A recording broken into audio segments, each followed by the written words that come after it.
It's Bymoto mobile app. இந்த mobile ஆப்பில் நம்ம வீட்டுக்கு தேவையான க்ளாசரிஸ் ஐட்டம்ஸ் அண்டு ப்ரொவிஷனல்ஸ் அவைலபிளாக இருக்குது. ஜஸ்ட்டு ஒன்ஸ் போய் நீங்கள் வியூ பண்ணி பாருங்கள். ஸோ குறைந்த விலையிலே அவைலபிளாக இருக்குது. இதனுடைய அப்ளிகேஷன் லிங்க் நான் டிஸ்கிரிப்ஷனில் கொடுக்குறேன்.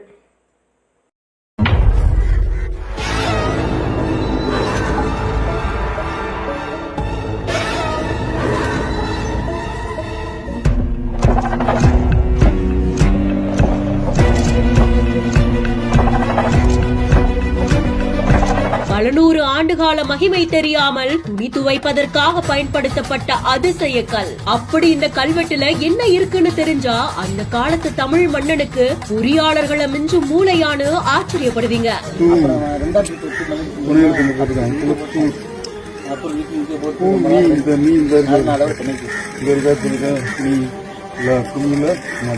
எங்க வீட்டுக்கு பக்கத்துல துணி துவைக்கிறதுக்காக பயன்படுத்தப்படுற ஒரு கல்லுல கல்வெட்டு இருக்கிறதா ராமநாதபுரம் மாவட்டம் குளத்தூர் அரசு உயர்நிலை பள்ளியில முன்னாடி படிச்ச மாணவனான பரிசுத்தவர்கள் தெரிவிச்சிருக்காங்க. இது பத்தி தெரிஞ்ச உடனே அந்த ஸ்கூலோடைய டீச்சர்ஸான பால்துரை மற்றும் ராமமூர்த்தி அவர்கள் இந்த தகவலை ராமநாதபுரம் தொல்லியல் ஆய்வு நிறுவனத்துடைய தலைவர் ராஜகுரு அவர்களுக்கு தெரிவிச்சிருக்காங்க. இதுக்கப்புறமா ஸ்கூலுடைய தொன்மை பாதுகாப்பு மன்றத்தை சேர்ந்த 9ஆம் வகுப்பு மாணவர்களோட ராஜகுரு அவர்களும் அந்த கல்வெட்டை சுத்தம் செய்து படித்து பார்த்ததுக்கு அப்புறமா தான் நிறைய ஆச்சரியங்கள் காத்துட்டு இருந்திருக்கு. 12 வரிகள்ல கிபி 1638ஆம் ஆண்டுடைய வரலாறு எழுதப்பட்டிருந்திருக்கு.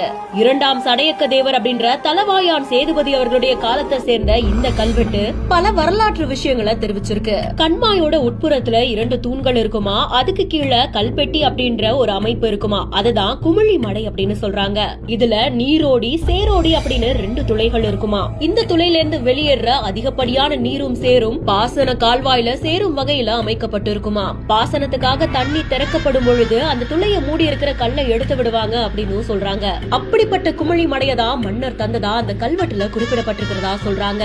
ராமேஸ்வரம் கோவிலுக்கு 2 ஊரை காணிக்கையா இவர் கொடுத்ததாகவும் பல கல்வெட்டுகள் ஏற்கனவே கிடைச்சிருந்தது. சோ இப்ப இந்த புதிய கல்வெட்டும் மன்னர் எந்த அளவுக்கு ஆட்சி பண்ணிருக்காங்க அப்படின்றதுக்கு இன்னொரு ஆதாரமா இருக்கிறதாகவும் இதை பாதுகாத்து இன்னமும் ஆய்வுகள் மேற்கொள்ளப்படணும் அப்படின்ற கோரிக்கையும் விடுக்கப்பட்டிருக்கு.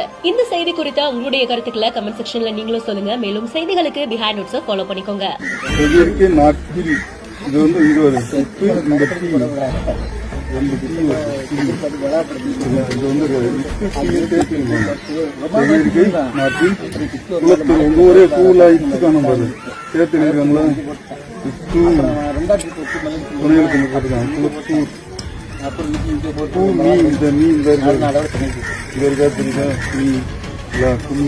இந்த செடி விவசாயத்திற்கு கண்ணா.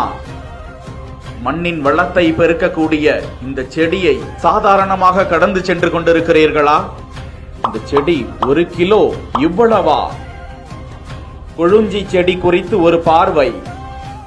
மழை காலம் முடிஞ்ச பிறகு கிராமத்துல ஒரு பெரியவர் சைக்கிள் எடுத்துக்கிட்டு காட்டு பக்கம் போயிருக்காரு. அங்க இந்த ரோஜா பூ கலர்ல பூ பூத்திருந்த ஒரு செடியை அப்படிங்கிட்டு போய் கிலோ ₹1 வித்திருக்காரு. அதையும் ஒரு தோட்டத்துக்காரரு காசு கொடுத்து வாங்கியிருக்காரு. இதையெல்லாம் கவனிச்சுக்கிட்டு இருந்த அங்க இருந்து ஒரு பையனுக்கு அது என்ன செடின்னு தெரிஞ்சுக்கணுங்கிற ஒரு ஆர்வம் ஏற்பட்டது. முன்னெல்லாம் கிராமத்துல வயல் அடிச்சாங்கன்னா இந்த கொளிஞ்சி செடியை பிடிங்கிட்டு போய் தான் வயல்ல போடுவாங்க. நல்ல நிலத்துலதான் கொளிஞ்சி விளையுமா. நன்னிலம் கொளிஞ்சி, நடுநிலம் கரந்தை, கடைநிலம் எருக்கு அப்படின்னு தமிழ்ல ஒரு பழமொழி இருக்கு. அப்படி என்ன இந்த கொளிஞ்சில இருக்கு அப்படின்னு தானே கேக்குறீங்க. விவசாயத்துல முக்கியமா பேசப்படுற அந்த 3 சத்து எதுன்னு கேட்டீங்கன்னா அந்த NPK, அதாவது தலைச்சத்து, மணிச்சத்து, சாம்பல் சத்து, இது 3ஐயும் சொல்லுவாங்க. அந்த 3மே இந்த கொளிஞ்சில இருக்கு. அதனாலதான் நம்ம முன்னோர்கள் கொளிஞ்சியை வளர்த்து அதை மடக்கி உழுது உரமா பயன்படுத்திட்டு வந்திருக்காங்க. கொழுஞ்சி செடி இது ஒரு பட்டாணி வகையை சார்ந்த பூக்கும் தாவரம்.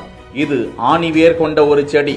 வறண்ட நிலத்தில் ஓரிரு தூறல்களை கொண்டே இது நன்கு வளர்ந்துவிடும். நன்செய் வயல்களில் மிதித்து இதனை தழை உரமாக பயன்படுத்துகிறார்கள். பிற தழை உரம் போட்ட இடத்தை விட மிக செழிப்பாக வளருமா. விளைச்சல் நன்றாக இருக்கும் என்றும் இது இந்தியா மற்றும் இலங்கையில் பொதுவாக காணப்படுவதாகவும் இதன் வேர் நாட்டு மருந்தாகவும் செடியை வேரோடு பிடுங்கி நீரில் அலசிவிட்டு வேரை மென்று அதன் சாற்றை விழுங்கினால் வயிற்றில் உள்ள சூட்டு வலி 5-6 நிமிடங்களில் காணாமல் போய்விடும் என்றும் மருத்துவ தகவல்களும் கிடைக்கின்றன.